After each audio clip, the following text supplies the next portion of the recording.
Welcome to our channel EME Technologies, and please like and subscribe the channel. So if you want a new update, so just click on the bell icon so that you can get the latest update. Thank you very much.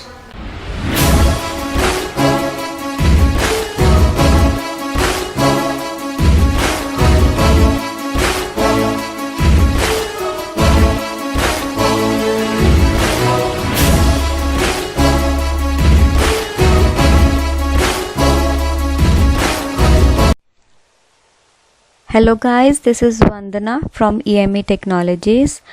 आज हम जानेंगे कि कुछ interview questions जो कि PHP के ऊपर आपसे पूछ सकते हैं in interview.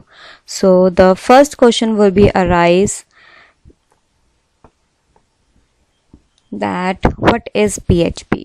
The first question will be arised when you going for an interview, and you have to give an answer like PHP is a web language which is based on scripts that allows developers to dynamically create generated web pages.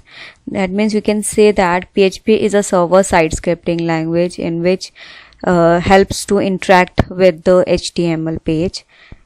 So the next question would be, what does initials of PHP stand for? The initials of PHP, the answer would be PHP means PHP Hypertext Preprocessor. And next question is, which programming language does PHP resemble to? And the answer would be PHP syntax resemble to Perl and C language, and you can say that it's the syntax of PHP is similar to the Perl language and a C language. And next question would be, how can PHP and JavaScript interact? So हमें पता है कि JavaScript जो है वो हमारा वो JavaScript and PHP जो है हमारा डायरेक्टली इंटरेक्ट नहीं करता है. So we can say that PHP is a server side और जावास्क्रिप्ट हमें पता है क्लाइंट साइड स्क्रिप्टिंग लैंग्वेज है. So however we can exchange variables since PHP is able to generate JavaScript code which is executed by the browser, and it is possible to pass specific variables back to PHP via the URL. And next question is, what type of operation is needed when passing values through a form or an URL? किस तरह के operation की हमें ज़रूरत पड़ती है जब हम किसी फॉर्म को या किसी फॉर्म की वैल्यूज़ को या URL के थ्रू पास करवाते हैं? So the answer would be, if we would like to pass a values through a form or an URL, then we need to encode or decode them. And we can encode and decode by using HTML special characters and URL encode. This is the two ways, these are the two ways to pass the values through a form or a URL. And the next question is, what is needed to be able to use image function? कौन सी चीज़ की हमें ज़रूरत पड़ती है अगर हमें image function use करने हैं? So the answer is GD library is needed to able to execute image function. And if we talking about the image function, then what is the next question would arise, what is the use of the function image types? And you can explain that image type function gives the image format and types supported by the current version of GD PHP. And you know that GD is a library functions for using image functions. And the next question would be, what are the functions to be used to get the images properties for size, width and height? And the answer would be, for getting a size, the function is get image size, and for getting the width of the image, the function should be image x, and for getting the height, for height it's image y. And the next question is multiple inheritance supported in PHP? And the answer would be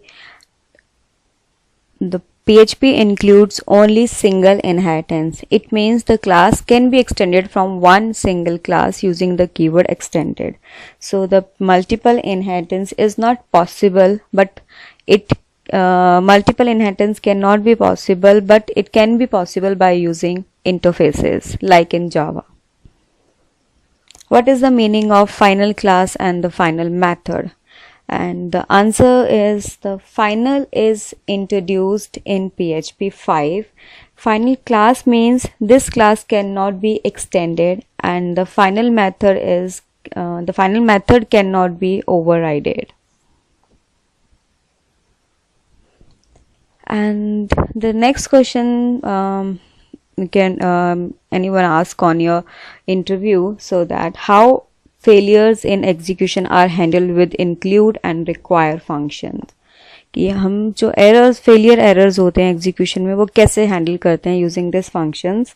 So if the function require cannot access to the file, then it end with the fatal error. Require functions जो है वो file को access नहीं कर पाता, and it can ends with the fatal error. It's showing an error on your screen. However, the include function gives a warning and the PHP script continues to execute. जो include function है वो just आपको एक warning display करेगा, but include function gives a warning. Include function gives a warning and PHP continues to execute. So जो include function है वो just आपको एक warning देता है, और but PHP script जो है वो continuously execute करती रहती है. And the next question would arise is, what is the difference between require and require once? So the answer is require and require once perform the same task, but except that the required once function checks if the PHP script is already included or not before executing it, but require function doesn't check the scripting. So you can the next question is, how is it possible to know the number of rows returned in result set? And the function is you can say that the answer is the function is mysql underscore num underscore rows. It returns the number of rows in a result set. And the next question is, what is the definition of a session? So the answer is, the session is a logical object enabling us to preserve temporary data across the multiple pages. And the next question is,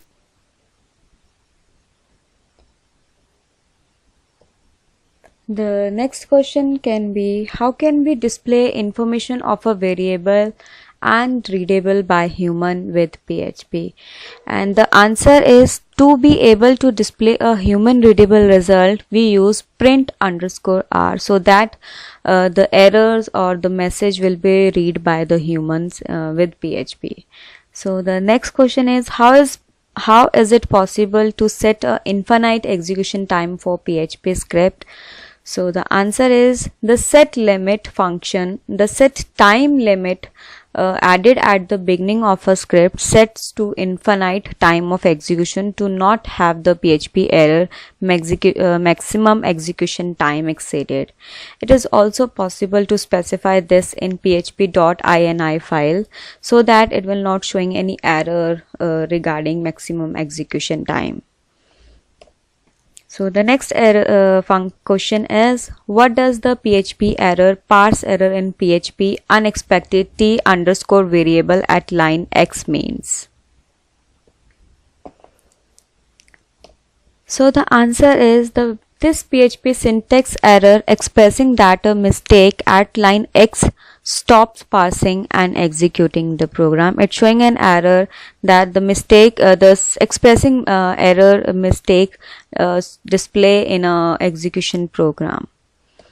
And the next question is, what is the function file underscore get underscore contents useful for? And the answer is, it's used to let's reading a file and storing it in a string variable. And the next is, what is the function mysql underscore pconnect useful for? And the answer is, mysql underscore pconnect ensure a persistent connection to the database.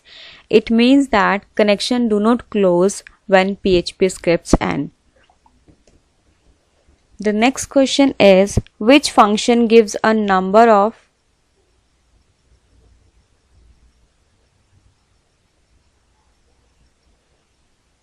affected entries by a query? The answer is, MySQL affected rows return the number of entries affected by an SQL query, so that you can get the result how many rows can affected, or you can check your queries it will affect your row or not.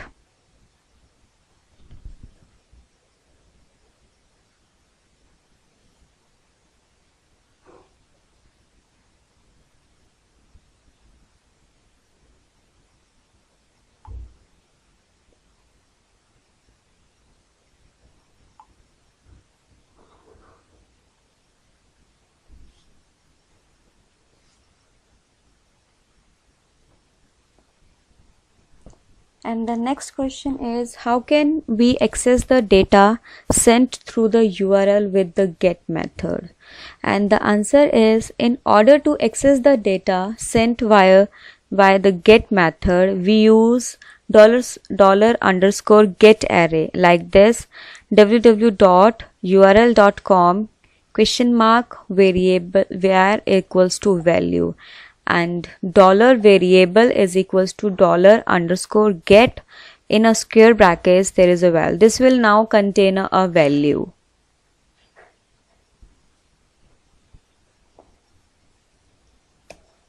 And the next question would be, what does unlink function means? So the unlink function is dedicated for file system handling. It simply deletes the file given as an entry. It will used in a system handling, file system handling. What does unset function means? The unset function is dedicated for the variable management. It will make a variable undefined. It will set the variable undefined.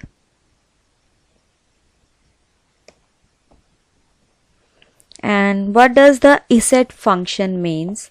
And the answer would be, the isset function is used to check whether a variable is set or not. The isset function return a false if testing variable contain a null value. It will check if we can use a isset function in a submit button, that button is clicked or not.